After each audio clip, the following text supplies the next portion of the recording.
Debat Capres-Cawapres yang dihelat di Gedung KPU RI Selasa 12 Desember 2023 malam. Waktu Indonesia Barat masih menyisakan cerita yang menarik diulas.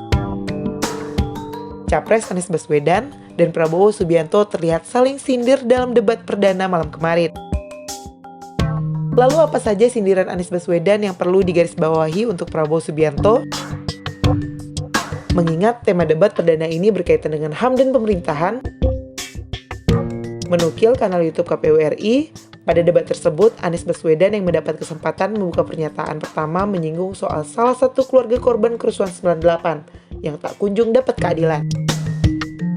Anies bahkan menghadirkan keluarga korban yang sampai saat ini tak diketahui jasad anaknya yang hilang pada kerusuhan 98 tersebut. Sudah banyak diketahui bahwa Prabowo Subianto bertanggung jawab atas penghilangan para aktivis, menyusul perannya di tim Mawar yang dituding menghilangkan paksa orang-orang tersebut.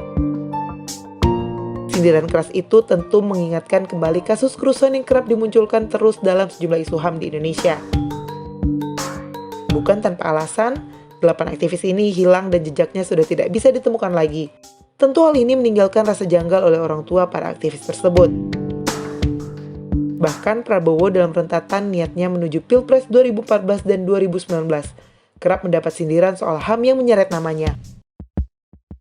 Meski begitu, jubir sekaligus anggota Badan Komunikasi DPP Gerindra, Andre Rosiade menjelaskan bahwa personel tim Mawar Kopassus sudah menjalani sejumlah rentetan pemeriksaan karena dituding menghilangkan nyawa para aktivis tersebut.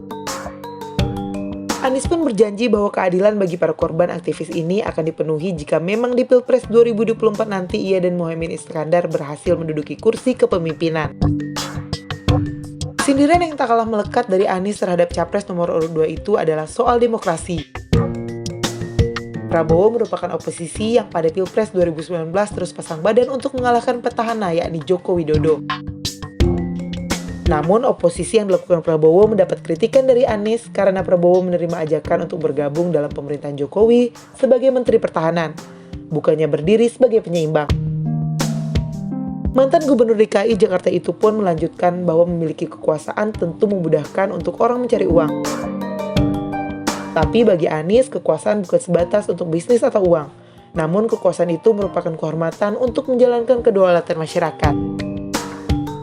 Debat Capres perdana ini memang banyak membuka wawasan masyarakat.